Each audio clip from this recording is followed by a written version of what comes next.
Hello friends, आपल्या सर्वांची आवडती मालिका आनंदी या मालिकेच्या आजच्या रविवार 26 जुलैच्या एपिसोडमध्ये एकानंतर एक धमाकेदार ट्विस्ट आले आहेत.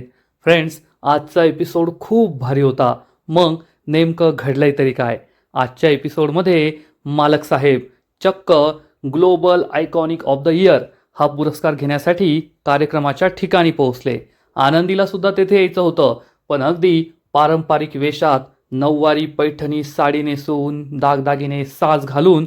पण विद्याधर आणि शिल्पाने एक घाणेरडा प्लॅन बनवला आणि शिल्पाने माई आणि बापूला देवदर्शनाला पाठवून दिलं आणि चक्क आनंदीला एका वेस्टर्न ड्रेसमध्ये तयार केलं, ऑफ शोल्डर ड्रेसमध्ये, आणि आनंदीला असंच या कार्यक्रमाच्या ठिकाणी पाठवून दिलं, ज्यामुळे युगंधरचा सगळ्यांसमोर अपमान होईल, आनंदी आणि युगंधरच्या नात्यात फूट पडेल. पण हे दोघे made for each other couple आहेत. आनंदीला युगंधरने सांभाळून घेतलं, तिला अशा पद्धतीने तयार केलं की तिचा हा वेस्टर्न ड्रेससुद्धा अतिशय सुंदर दिसला. आणि मग त्यानंतर काही पत्रकारांनी जाणून बुजून युगंधरला इंग्लिशमध्ये प्रश्न विचारले आणि या प्रश्नांची उत्तरं आनंदीने खाड खाड देऊन टाकली. त्यामुळे युगंधर भलताच इम्प्रेस झालाय, आनंदीसुद्धा खुश आहे. मग हे सगळं नेमकं घडलं तरी कसं, हे जाणून घेण्यासाठी हा व्हिडिओ शेवटपर्यंत नक्की पहा. फ्रेंड्स, आजच्या एपिसोडच्या सुरुवातीलाच आनंदी ही शिल्पाला ठणकावून सांगते, ताईसाहेब, आजपर्यंत मी या घरात मोलकरीण म्हणून काम केलं. तुम्ही जे सांगितलं ते मी केलं. परंतु आज मालक साहेबांच्या इब्रतीचा प्रश्न आहे. त्यांना एवढा मोठा पुरस्कार मिळतोय आणि त्यांची अशी इच्छा आहे की या पुरस्काराला त्यांची बायको म्हणून मी हजर राहावं. त्यामुळे तुमची ही इच्छा मी पूर्ण करू शकत नाही. मला मालक साहेबांची इच्छा पूर्ण करावी लागेल. मी या कार्यक्रमाला जाणारच. हे ऐकून शिल्पाला जबर धक्का बसतो, तर माई आणि बापू मात्र भलतेच खुश होतात. आनंदी ताईसाहेबांना ठणकावून सांगते, मी तुमचा अपमान करत नाहीये, पण तुमच्या आदेशापेक्षा मालक साहेबांचा आदेश हा माझ्यासाठी सर्वतोपरी आहे. आणि त्यांनी सगळ्या मीडियासमोर हे सांगितलंय की त्यांची बायको म्हणजे मी या कार्यक्रमाला त्यांच्यासोबत हजर असेल आणि त्यांची इच्छा मला पूर्ण करावी लागेलच. त्यामुळे मी तुमची इच्छा पूर्ण नाही करू शकत, असं म्हणून आनंदी तेथून निघून जाते. शिल्पाच्या पायाखालची जमीनच सरकते. माई आणि बापूसुद्धा खुश होऊन निघून जातात. विद्याधरने हे सगळं लपून ऐकलेलं असतं आणि शिल्पा तेथून जात असते. तेवढ्यात विद्याधर तेथे येतो आणि म्हणतो, अरारारारा ताईसाहेब, या घरात हा दिवससुद्धा पाहावा लागेल ना, असं मला स्वप्नातसुद्धा वाटलं नव्हतं, पण शेवटी हा दिवस मला पाहावा लागलाच. अरे देवा, हे काय होऊन बसलंय. शिल्पा विद्याधरकडे रागारागाने पाहते, तर विद्याधर तिला भडकून देण्याचा प्रयत्न करतो आणि म्हणतो, त्या आनंदीची लायकी का ताईसाहेब तुमच्यासमोर काही बोलण्याची? म्हणजे तुमच्या पायाला उभं राहण्याची, बसण्याची तिची लायकी नाहीये. आणि त्या आनंदीने आज सगळ्यांसमोर माई बापूसमोर तुमचा अपमान केला, कारण आता तिला पंख फुटले आहेत. आता या घरातील मुलं तिला आईचा दर्जा द्यायला लागली आहेत आणि आपले मोठे थोरले बंधू युगंधर निंबाळकर यांच्या डोळ्यावर तर तिच्या प्रेमाची पट्टीच बांधली गेली आहे. त्यांना सुद्धा तिला स्वतःच्या बायकोचा दर्जा द्यायचा आहे. आणि आता एवढं झाल्यावर त्या आनंदीची नजर या घरावर आहे. त्यांना या घराची मालकीनबाई बनायचं आहे. आणि इतक्या दिवस तुमचा या घरावर जो दरारा होता, तो दरारा आता संपणार आणि आनंदीची राजवट सुरू होणार. शिल्पा हे सगळं ऐकून घेत असते. तिला खूप राग येत असतो. विद्याधर म्हणतो, ताईसाहेब, हीच ती योग्य वेळ. जर तुम्हाला हा सत्ता बदल होऊ द्यायचा नसेल तर तुम्हाला काहीतरी करावं लागेल, नाहीतर सत्ता बदल होऊनच राहणार. आणि इतकी वर्ष तुम्ही तुमच्या कमरेला जो चाव्यांचा जुडगा घेऊन मिरवताय ना, या घरावर जी सत्ता गाजवताय, तो चाव्यांचा जुडगा आनंदीच्या कमरेला असेल आणि आनंदी या घरची मालकीनबाई असेल, एवढं लक्षात ठेवा. हे ऐकून शिल्पा विद्याधरकडे रागारागाने पाहते. विद्याधर म्हणतो, माझ्यावर रागराग करून फायदा नाहीये. तर जर तुम्हाला हा सत्ता बदल थांबवायचा असेल, सत्ता स्वतःच्याच हातात ठेवायची असेल, तर माझ्याकडे एक आयडिया आहे, एक प्लॅन आहे. त्या प्लॅननुसार तुम्ही काम केलं तर तुमची इच्छा नक्की पूर्ण होईल. हा सत्ता बदल होणारच नाही. आणि ही गोष्ट शिल्पाला पटते. शिल्पा म्हणते, विद्याधर, सांग काय आहे तुझा प्लॅन? मी या घरात सत्ता बदल कधीच होऊ देणार नाहीये. त्या उकिरड्यातून आलेल्या आनंदीला कधीही या घरची मालकीन मी बनवू देणार नाहीये. आणि मग विद्याधर आपला संपूर्ण प्लॅन शिल्पाला सांगतो. आता तो शिल्पाला काय सांगतो हे आपल्याला माहीत नाहीये. तो शिल्पाला आपला संपूर्ण प्लॅन सांगतो. हा प्लॅन ऐकून शिल्पा विचार करते आणि विद्याधरला म्हणते, विद्याधर तुझा हा प्लॅन आहे ना खूपच भयानक आहे, पण वर्मावर घाव घालणार आहे आणि मला तुझा हा प्लॅन पटलाय. आता मी आनंदीला तयार करणार आणि असं तयार करणार की यानंतर तिला युगंधर या घरात कधीच येऊ देणार नाही. तिला घराच्या दरवाजातूनच लाथ मारून हाकलून देईल. हे ऐकून विद्याधर खूप खुश होतो आणि लगेच शिल्पा ठाम निर्धार करते, आनंदी तू आज माझ्या आदेशाला केराची टोपली दाखवली ना, आता मी तुला केराची टोपली दाखवते. ज्या उकिरड्यातून तू आली ना त्याच उकिरड्यात तू परत जाणार, असा ठाम निर्धार शिल्पा करते. आणि मग थोड्या वेळानंतर आनंदी ही समिधाच्या फोटोसमोर उभी राहते आणि म्हणते, समिधाताई आज मालक साहेबांसाठी आणि आपल्या संपूर्ण घरासाठी खूप आनंदाचा दिवस आहे. मालक साहेबांना जागतिक दर्जाचा पुरस्कार मिळाला आहे आणि हे तुमचं यश आहे. तुम्ही त्यांच्या पाठीशी खंबीरपणे उभं राहिलात म्हणून हे घडलं. आजपर्यंत तुम्ही अनेकदा त्यांची साथ दिली आहे. प्रत्येक वेळेस तुम्ही त्यांच्या पाठीशी खंबीरपणे उभे होता, पण आज दुर्दैवाने तुम्ही या जगात नाही आहात. म्हणूनच आज तुमची जागा मला घ्यावी लागतीये. मालक साहेबांची बायको म्हणून मला सगळ्यांसमोर यावं लागेल, परंतु ही जागा फक्त तुमची आहे आणि ती घेण्याचा मी कधीही विचार करणार नाही, असं आनंदी समिधाला सांगत असते. आणि तेवढ्यात शिल्पा तेथे येते. शिल्पा हे सगळं ऐकते आणि आनंदीच्या खांद्यावर हात ठेवते. आनंदी मागे वळून पाहते आणि लगेच ओळखते की शिल्पा आहे. आनंदी विचारते, ताईसाहेब तुम्ही? आणि शिल्पा चक्क आनंदीला घट्ट मिठी मारते. आनंदीला सुद्धा आश्चर्याचा धक्काच बसतो की ताईसाहेबांनी मला कशी काय मिठी मारली. माई आणि बापूसुद्धा तेथे येतात आणि हे दृश्य पाहून त्यांच्याही पायाखालची जमीन सरकते की शिल्पाने आनंदीला मिठी मारली आहे. माई बापूला म्हणते, अहो मी स्वप्न पाहते की काय? बापू म्हणतात, स्वप्नच वाटतंय, कारण सत्यात असं कधी होऊ शकत नाही. आणि मग ताईसाहेब म्हणजे शिल्पा ही आनंदीला म्हणते, आनंदी मला माफ कर. आजपर्यंत मी तुझ्याशी खरंच खूप वाईट वागले आणि आज मला त्याची जाणीव झाली आहे. आनंदी आणि माई बापूला जबर धक्का बसतो की शिल्पा हे काय बोलतीये. आता शिल्पाचं हे नाटक आहे. विद्याधरनेच तिला हा प्लॅन सांगितला आहे हे तर आपल्या सगळ्यांना माहीतच आहे. शिल्पा म्हणते, आनंदी तू या घरात आल्यानंतर, युगंधरची बायको म्हणून आल्यानंतर ते मला सहन झालं नाही.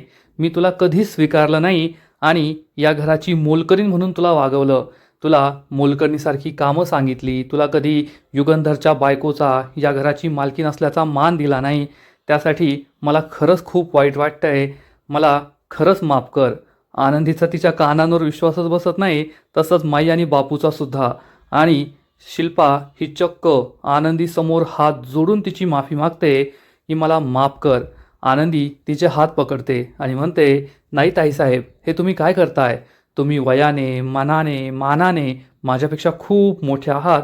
तुम्ही माझी माफी नाही मागायची. प्लीज माझी माफी मागू नका.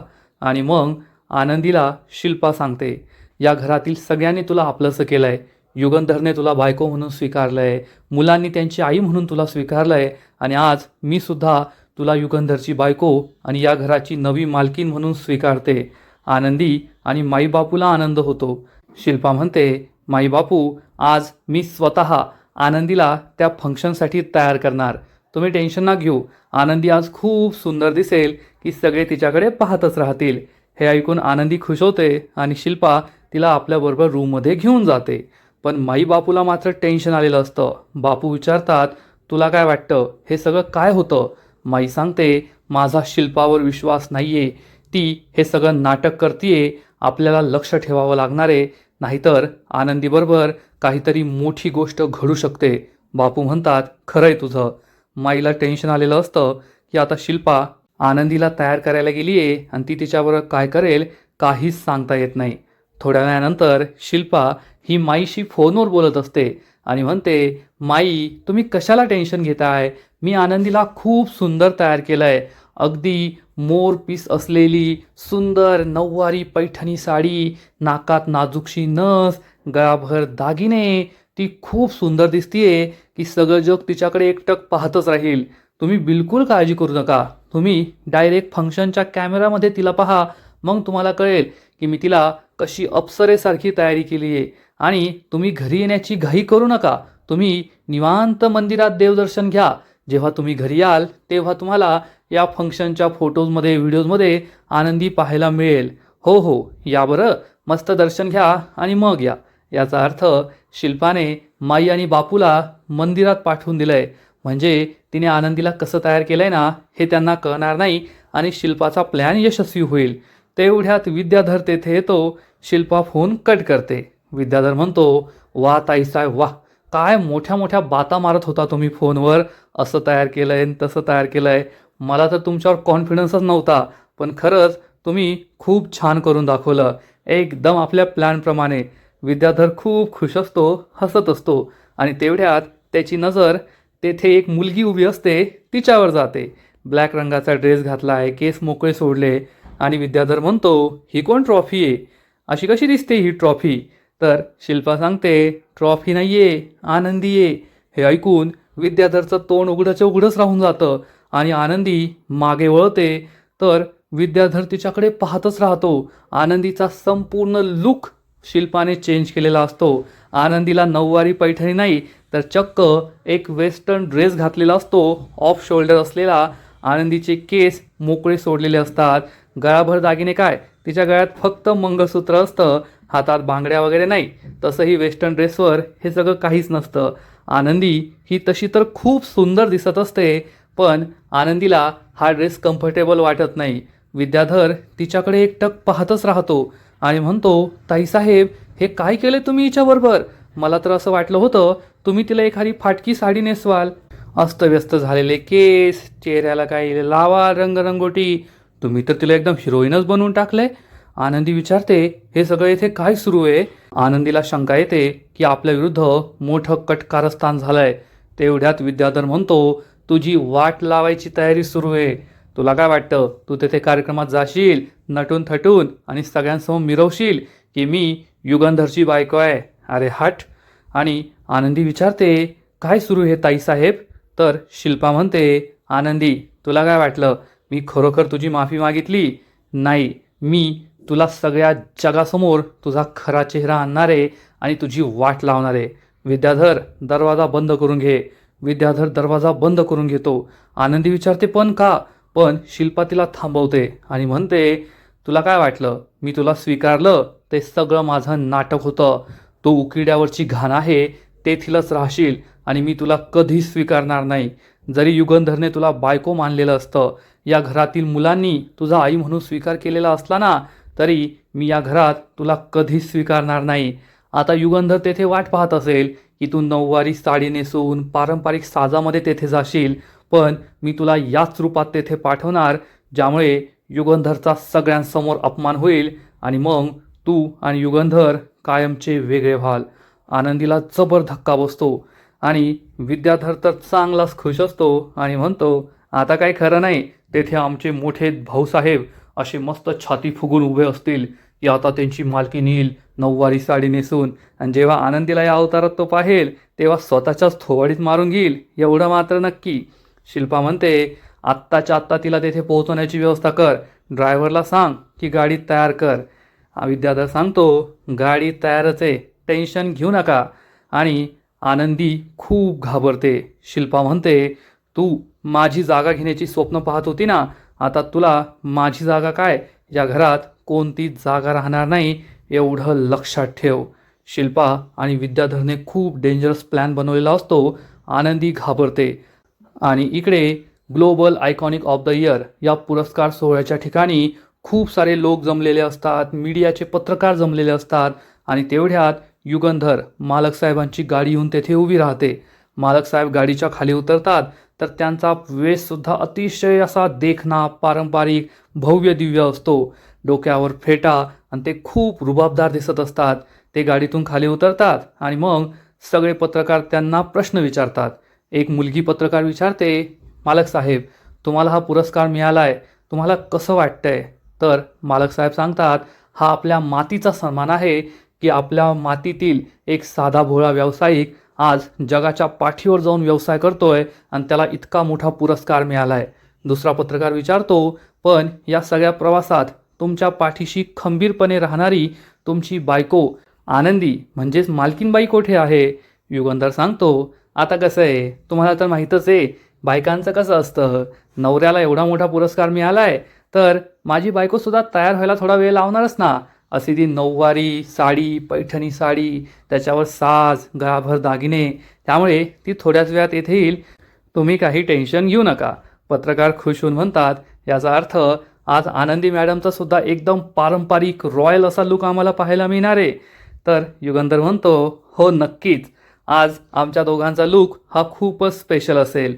सगळे पत्रकार खुश होतात आणि इकडे विद्याधर हा खूप खुश असतो आणि म्हणतो, आता तो युगंधर तेथे मीडियासमोर मोठ्या मोठ्या बाता मारत असेल की माझी बायको अशी तयार होऊन येईल, तशी तयार होऊन येईल, आणि हिचा हा अवतार पाहून तो मीडियासमोरच पहिले स्वतःच्या थोबाडीत मग हिच्या थोबाडीत मारतो की नाही पा.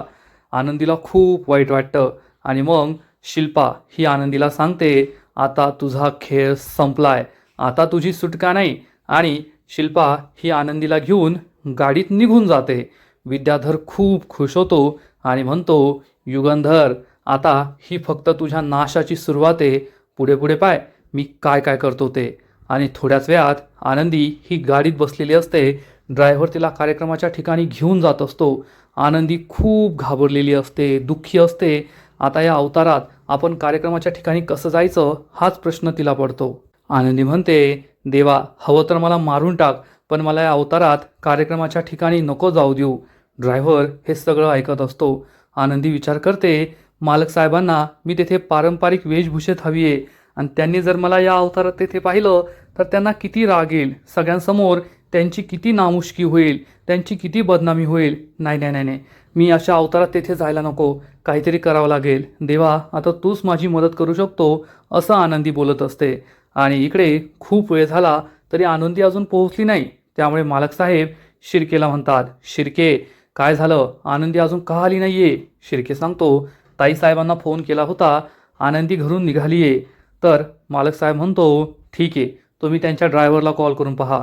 शिर्के ड्रायव्हरला कॉल करायला जातो. मालक साहेब सगळ्यांना भेटत असतात आणि इकडे आनंदी ड्रायव्हरला म्हणते, ड्रायव्हर दादा, मी या अवतारात तेथे नाही जाऊ शकत, तुम्ही मला माझ्या आबांच्या घरी घेऊन जा, आत्ताच्या आत्ता माझ्या आबांच्या घरी चला. पण ड्रायव्हर म्हणतो, सॉरी मालकीनबाई, मी नाही तुमचं हे काम करू शकत. तुम्हाला माहिती आहे ना ताईसाहेब कशा आहेत, त्यांनी मला सक्त ताकीद दिली आहे की गाडी कोठेच वळवायची नाही, डायरेक्ट तेथे कार्यक्रमाच्या ठिकाणीच न्यायची. जर मी असं केलं, तुम्हाला तुमच्या आबांच्या घरी नेलं, तर ताईसाहेब मला नोकरीवरून काढून फेकतील आणि माझ्या संपूर्ण कुटुंबाची जबाबदारी माझ्यावरच आहे. मी नाही करू शकत तुम्हाला मदत. आनंदीला खूप वाईट वाटतं. आनंदी म्हणते, पण दादा, मी काय करू, मी अवतारात नाही तेथे जाऊ शकत. मालक साहेबांची खूप मोठी नामुष्की होईल, मालक साहेबांची बदनामी होईल. आता मी काय करू, मी तुमचे हात पडते, पाय पडते, पण प्लीज मला माझ्या आबांच्या घरी घेऊन जा. पण हा ड्रायव्हर त्यासाठी स्पष्ट शब्दात नकार देतो. आनंदीला खूप वाईट वाटतं. आनंदीला समजतं की तिच्यावर खूप मोठं संकट येणार आहे आणि जेव्हा ती या अवतारात कार्यक्रमाच्या ठिकाणी पोहोचेल तेव्हा युगंधरची बदनामी होईल. सगळेजण त्याला प्रश्न विचारतील की या कोणत्या पेहरावात ती येथे आली आहे, आणि सगळ्यांना उत्तर देणं त्याला खूप जड जाईल. आनंदी म्हणते, देवा, आता तूच मला मदत कर, तूच काहीतरी करू शकतो. आणि आनंदी देवाचा धावा करत असते. आजचा एपिसोड येथेच संपतो. फ्रेंड्स, आनंदी या मालिकेचा आजचा एपिसोड खरंच खूप भारी होता, इंटरेस्टिंग होता. विद्याधर आणि शिल्पाचा प्लॅन खूप डेंजरस आहे. मग आनंदी याच अवतारात कार्यक्रमाच्या ठिकाणी पोहोचणार की एखादा चमत्कार घडणार, हे पाहायला मजा येणार आहे. आजचा एपिसोड तर भारी होता, पण या मालिकेचा पुढील एपिसोड आणखीन भारी असणार आहे, एकदम धमाकेदार असणार आहे. पुढील एपिसोडमध्ये आपण पाहू की आनंदी याच कपड्यांमध्ये कार्यक्रमाच्या ठिकाणी पोहोचणार. ती गाडीतून खाली उतरेल तेव्हा ती खूप जास्त असहज, अनकम्फर्टेबल असेल, परंतु तेव्हा युगंधर तिला समजून घेईल. तो चिडचिड, रागराग करणार नाही, तर चक्क आनंदीचा हा जो ऑफ शोल्डर ड्रेस असेल तेथे तो एक ओढणी ही टाकून देईल आणि तिच्या या ड्रेसला एक वेगळाच लुक देईल. आणि मग विद्याधरने आणखीन प्लॅनिंग करून ठेवलेलं असेल. तेथे काही पत्रकार असतील आणि ते चक्क युगंधरला इंग्लिशमध्ये प्रश्न विचारतील आणि आपला युगंधर हा अंगुठा छाप आहे, त्याला मराठीत नीट बोलता येत नाही, इंग्लिशमध्ये कधी बोलायचा, त्यामुळे तो तथफप करू लागेल आणि तेवढ्यात आनंदी पुढे येईल आणि म्हणेल I will answer on his behalf.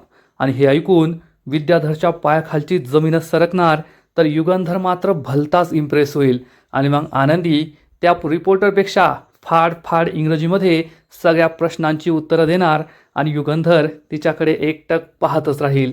म्हणजेच आता या दोघांनी एकमेकांना सांभाळून घेतलंय. नवरा बायकोच्या नात्यात जे महत्त्वाचं असतं ते हे दोघं करताय. दोघांचं नातं नक्कीच भारी होईल यात शंका नाही. तर फ्रेंड्स, तुम्हाला सुद्धा आजचा एपिसोड आवडला का? नक्कीच कमेंट करून सांगा. आणि आनंदी मालिकेचे असेच नवीन नवीन एपिसोड, नवीन नवीन अपडेट सर्वात आधी पाहण्यासाठी व्हिडिओला लाईक करा, शेअर करा, चॅनलला सबस्क्राईब करून बेल आयकॉनवर क्लिक करा. म्हणजे या मालिकेचे नवीन नवीन एपिसोड तुम्हाला सर्वात आधी पाहायला मिळतील. खूप खूप खूप धन्यवाद.